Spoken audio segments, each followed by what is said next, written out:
Where have all the fat people gone? Where have they gone? Where are you? Sometimes I feel like I'm the only fat person left in the world, but jokes aside, it's a really strange age to be living in. The Ozempic, Monjaro, Wegovy, whatever, I can't even keep up, weight loss jabs, and now pills. The pills have just come to the UK, I believe, era, because it really feels like fat people, bigger people, plus size people, whatever, however you like to identify it, are disappearing at a rapid rate. And I have problems with this. I have issues with this. I know people would be like, oh no, isn't it a good thing? People are more healthy. And you would think that on the surface, but that is completely far from the truth. And I'm completely disturbed. I'm scared and just baffled with some of the cases, to be honest, just absolutely baffled. But if you've been living under a rock, UK, I think it's been the past 2 years. America have had these drugs a lot longer because it takes longer for them to be approved here. But I'm talking about the injectable weight loss medication. So the most common one here is Monjaro. There also is Wegovy. We don't actually have Ozempic here in the UK. It's not licensed here. That is more of an American drug, and they have exploded in popularity in the past couple years. And at first, they were being used for people that had like diabetes, because how they work is they actually help regulate your blood sugar, so on and so forth. But then they found not only did it help with managing diabetes, insulin, blood sugar, but people were losing weight when taking these drugs as well. So the weight loss was not the original intended purpose of these drugs, but they found this is a side effect. So then now it's been licensed to be used for weight loss as well. Especially in America, at first it was mostly people with diabetes or people who were like severely obese and had loads of other health issues, your cholesterol, your high blood pressure, so on and so forth. And it's not safe for them or possible for them to lose weight naturally. But slowly and surely, well, what started to happen was the skinny celebrities got their hands on it, because they go to these private clinics, which I don't even know how they have licenses, to be honest. And I've seen it. I watch Real Housewives. I've even seen it on an episode of Miami when Marisol and Alexia went to one, and they literally just buy the drugs. And these women are thin. They are already stick thin, and they're going, and because it's a private clinic, if you got the money, they don't care. So a load of celebrities started to take them, but not just bigger celebrities. Like I've said, skinny celebrities started to take them. People took notice of that, and now just the general population.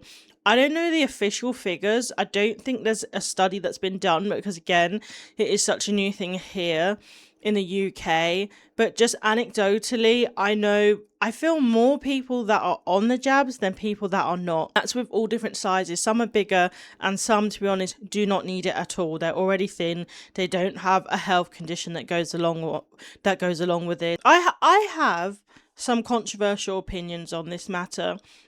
And as with any of my discussions, I don't expect people listening or watching to always agree with me. I do have some that might be regarded as controversial, but this is just how I feel. I feel like, unfortunately, these meds now, in the modern day and age, are being used as a vehicle for eating disorders. They're being used as a vehicle for that, for people to develop them, for people to maintain them. Why do I say that? Because one thing that extremely disgusts me with some people taking this drug, and I say some people because if you're someone taking it, you've got loads of comorbidities, really bad health issues, really obese. I'm not talking about you. Like, that's going to help you. You need it. That's great. I'm talking about the people that don't need it, and the people who are really thin and are using it to drop like £10 for their holiday or whatever, and that, or to maintain their eating disorder. So one thing that does disturb me with them is the amount of people I met in real life, but also reading online, like Reddit. There's like just do not go on the Monjaro subreddit. It's very disturbing on there, bragging about how little they need to consume and eat now they're on these drugs. And that is not the purpose of the drugs. Yes, you want to lose weight, but you can lose weight healthily. You need to lose weight and still fuel your body. You still need to eat. What I find so disturbing and disgusting is the people that are bragging about only needing to eat like one piece of bread a day, or just drinking water and barely eating anything. That's why I feel it is being used as a vehicle for an eating disorder, because I don't feel that they are mending people's relationship with food. They are just making it even more toxic. You're going from one end of the scale to the other. So you hear people saying, oh, I was eating all the time, I was eating constantly, binge eating. Then they're going all the way to the other end of the scale when they're not eating at all. And I'm like, that is not sustainable, first of all. That is not healthy, because a lot of people claim they're on it for health when we know it's to be thin. Let's be real. Why are we going to the extreme? Why can't you be on these drugs and eat like nice dense salad, proteins, fiber every day? Why does it have to be you're proud of the fact you barely eat anything? Again, in my opinion, these are normalizing and almost glamorizing eating disorders. Another thing I have noticed is the amount of people that are on them, whether they're already thin or say they were bigger before, they've lost all the weight, they've reached their goal weight, and they're now thin. Why are you staying on them or not going on a maintenance dose? So I know with some conditions, like I have PCOS, now called PMOS, it's very hard to maintain your weight on your own. That's fine, but why don't you go on a maintenance dose? How come when you become thin or reach your goal weight, you still stay on the higher dose, or you're increasing your dosing? That's what I'm seeing. So the highest dose with Mounjaro, I think, is 15, is it mg in the UK? So say somebody's on 10 mg and they've reached their goal weight, why are you still going up? You obviously just want to be thinner. It was never about becoming healthier. You don't want to come off of them. You don't want to lower the dose. You don't want to go on a maintenance dose because you want to be thin. And that's fine, one, if you admit it. And that's another thing that gets me, is the complete gaslighting that, oh no, it's not about being thin, it's about being healthy. No, it's about being thin, if you admit it. But then also, just because it is so public, I just don't think it should be promoted as a positive thing, being thin and being on these drugs, because again, that is just, in my opinion, promoting disordered eating. And it does feel with eating disorders, some are acceptable and some are not, probably again because of fat phobia. But if you have a binge eating disorder and say you're an obese individual, you eat loads and loads of food till it makes you sick, that is looked upon as a failure, as discussed as something you shouldn't do. Where somebody is very thin and maintains a thin body and only eats like one cracker a day, that's applauded. So are we really against eating disorders? Are we against obesity? Are we trying to improve health, or do we just care about being thin? And the super skinny, I mean, celebs have always been super skinny, whereas before it was by just old fashioned starving themselves and these weird diets they would tout, the cabbage soup diet, whatever. Now we have super, I want to say ultra thin celebs because of these drugs. And a couple of examples are Kelly and Sharon Osbourne are quite visibly thin and have been making some headlines because of the way that they look. And I remember Sharon Osbourne, I believe she said she actually came off of Ozempic because she became too thin and she actually couldn't stop losing weight. Meghan Trainor was a real shock to me. I hadn't seen a picture of her in years, and I saw one recently and I did not recognize it was her. I did not recognize it was her at all. One thing that gets me about the celebrities that take it, again, is the lying. If you're open with it, fair enough. But it's the lying about it. So like Lizzo and Oprah, who, have been on the bigger side pretty much their whole life, all of a sudden become thin. And then they want to know, oh, I've just been working out, I've been eating healthy. We're not stupid. So at first they lied about not being on Ozempic, but then they came out in the end and admitted they were. And I'm just like, why lie? We are not stupid. There's so many people who have been big for their whole lives and all of a sudden they're super skinny, and you don't think we're going to put two and two together? That's another thing. I would have more respect if they just came out and been like, yeah, I'm taking the drugs. But when you lied, that's what I find even more irritating and disingenuous and just slightly insidious as well. And there's been cases of models taking them, and we already know the modeling industry is horrible on people's bodies, and eating disorders are very much encouraged in that industry. And it's super concerning to me. Models are already pretty much the tiniest people weight wise on earth, and the fact they're getting their hands on Ozempic and these drugs and feeling the need to take them is absolutely petrifying to me. And this is the issue when medications are available just to buy rather than you've only been able to get them through like a doctor or something. Then it just opens up the market to anyone and opens up the market to abuse, because if you've got the money, I really feel like these drugs should be treated really the same as substances. I don't think they should be easily available for anyone in the public to buy. And so there's a lot of like online pharmacies in the UK that sell them, and you have to go through like a consultation. You put like your weight, your health history, so on and so forth. And usually, to try and combat really thin people getting a hold of these drugs, they make you send a picture of like yourself, like your body weight and your weight on a scale. I saw a while ago, I think it was an article on ITV.com, or maybe it's BBC. People are using AI to fake being fat to get on these drugs. I'm like, that is addiction. At this point, that is addiction. That's how an addict behaves. That is addiction. I was absolutely horrified.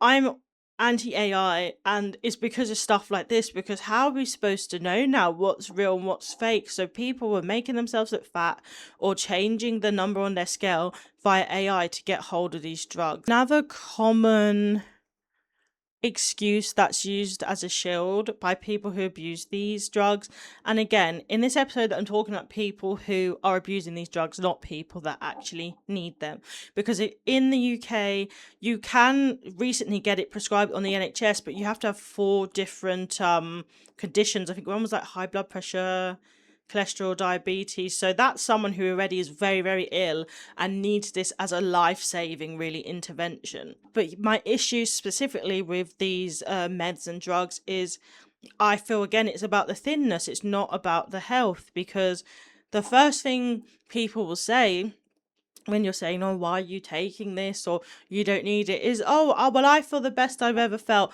I'm healthier than ever, it's for my health. Again, once say your markers are down, if they were even high in the first place, you got good blood test readings, you're at a healthy weight, why are you continuing? If it's about health, you've reached good health, or you probably already had good health. It's about being thin. Let's imagine for a moment we had one injectable that didn't make you lose any weight, but got all your markers down. It got your blood sugar really nice and balanced. It got your blood pressure nice and low, cholesterol low, but you didn't lose weight with it. Or there was an injectable that doesn't do anything to your markers and health, but it makes you very thin. What do you think people would choose? Let's be realistic. What do you think the majority of the population would choose? They would choose the one that just makes them thin and doesn't make a difference to their health. And I'm not putting the blame on the individuals that are doing this. It is unfortunately a very, very long historic history with fat phobia and worshipping thinness across the world. It's not just this country, it's a lot of, especially Western countries, is putting thinness on a pedestal.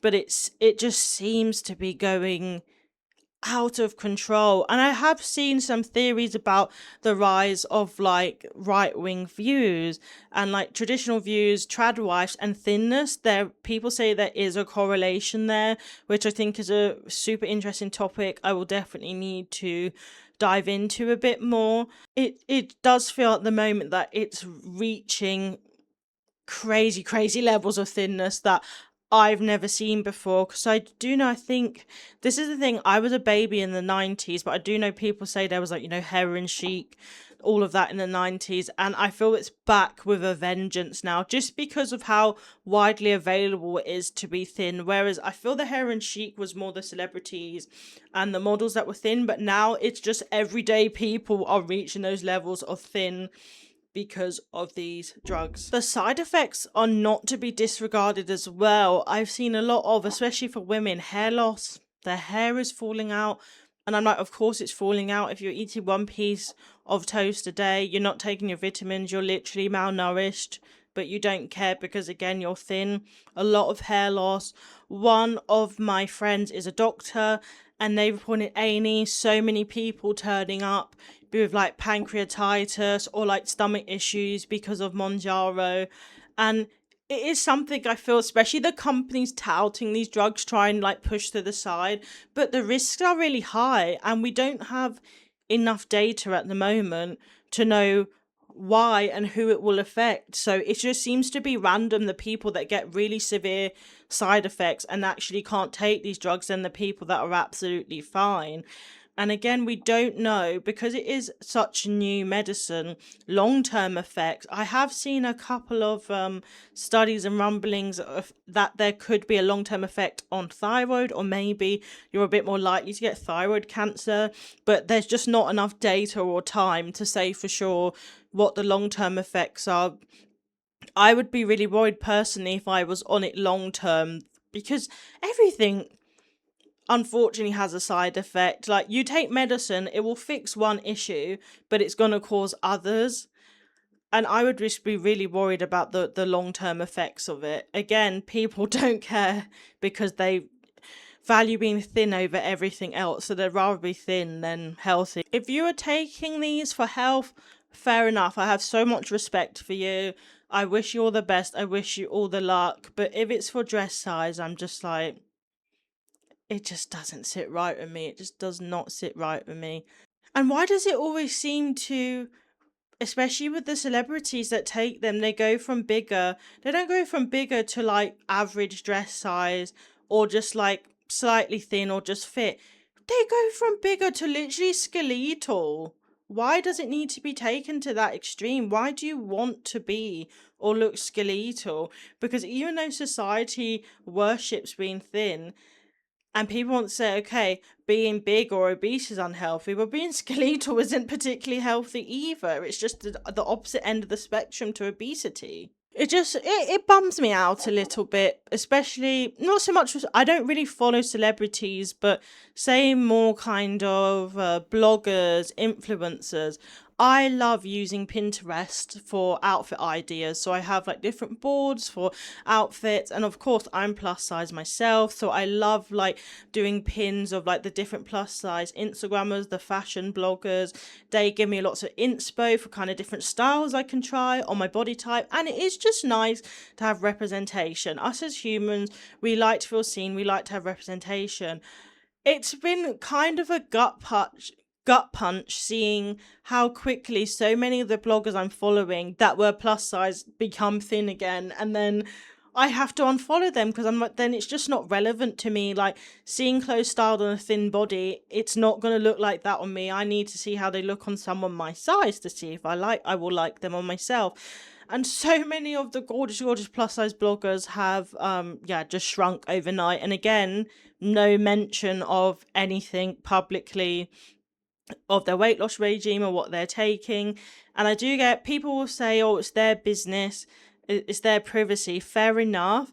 But again, if your career is being a public figure, I feel like it is slightly doing a disservice to just brush the issue under the rug and think that we don't have eyes. And I'm not going to be like, one day ago, well, I'm being dramatic, but not long ago you were plus size and now you're literally tiny. And there's never any mention of it. If this is the thing, I want to know your opinion on this.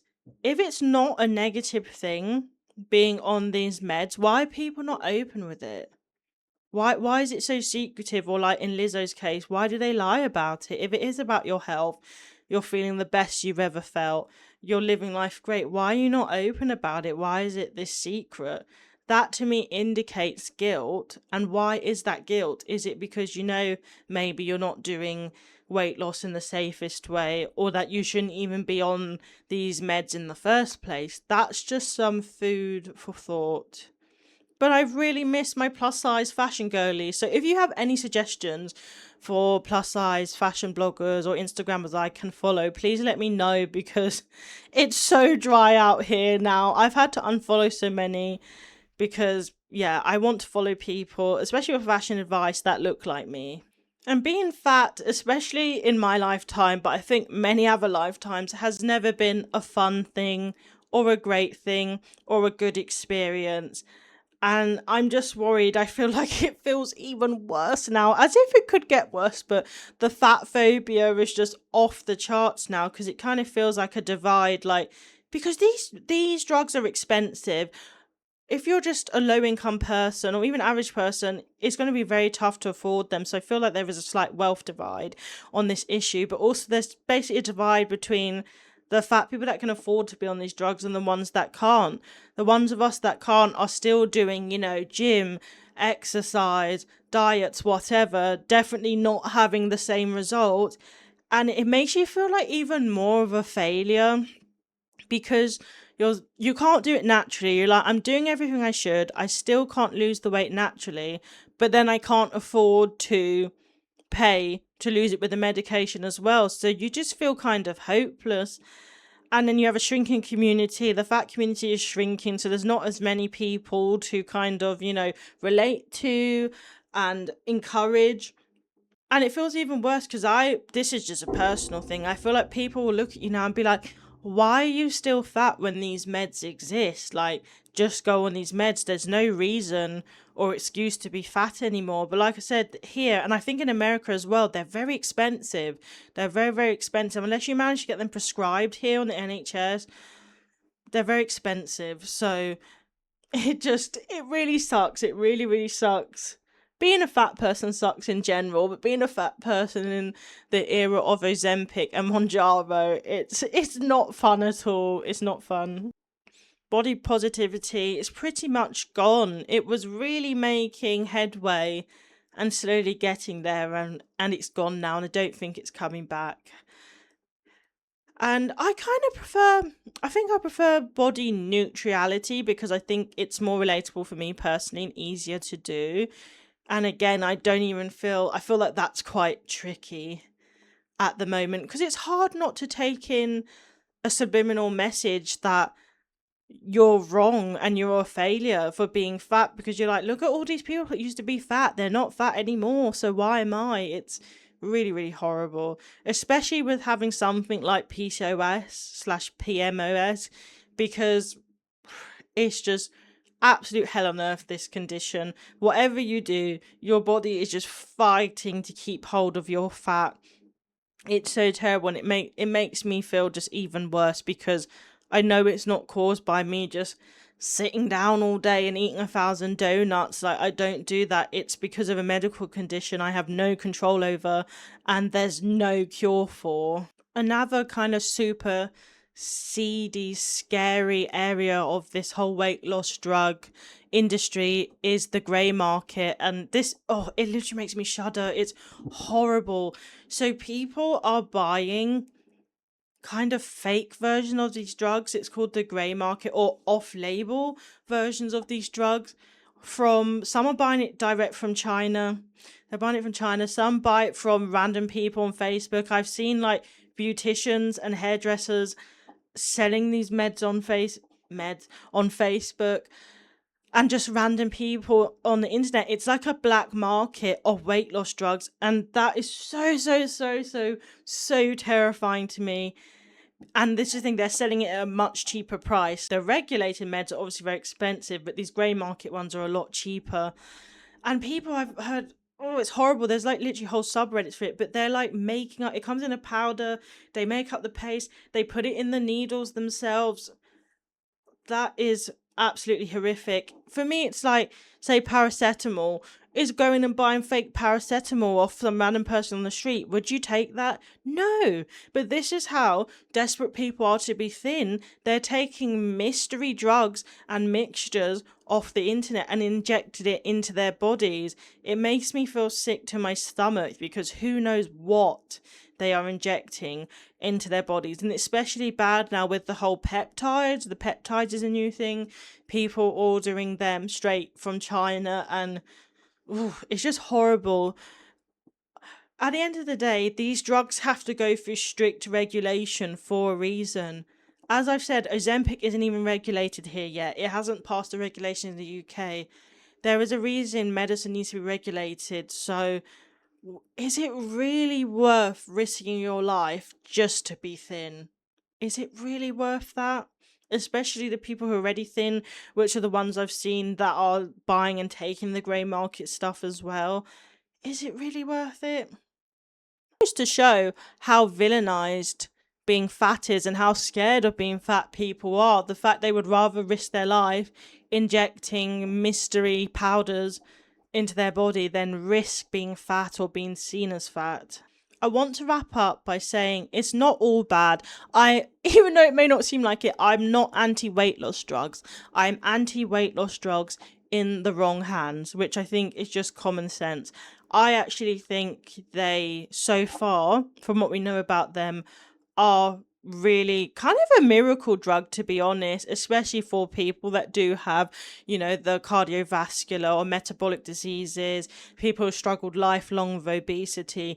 I think it's so great, and those people should be given all the support they can get, really, with these sort of things. But people who just want to use it to look good in a bikini for holiday, or just to be really thin, or whatever else, I'm just like, I can't have any respect for that. I can't bring myself to be respectful of that. I don't think we should be normalizing eating disorders, no matter what pretty packaging they're being wrapped up in. We really don't need to be normalizing that, especially for the younger generation and children who may be watching and noticing that sort of thing. I just wish in an ideal world we could just appreciate and love and accept just all different types of bodies, so no one has to feel like they have to change their body, unless again it is for a health or life-saving reason.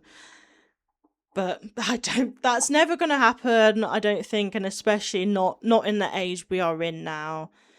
But let me know. I mean, comment below if you're a fat person. I want to know, are we still out there, or am I going to be like the last one left? Like, no, but seriously, I would just love to hear your comments on this discussion, things that you've noticed. Are you taking these medications? What's been your experience? Are you considering taking these medications? I would really love to know. Thank you so much for tuning in, and see you in the next one.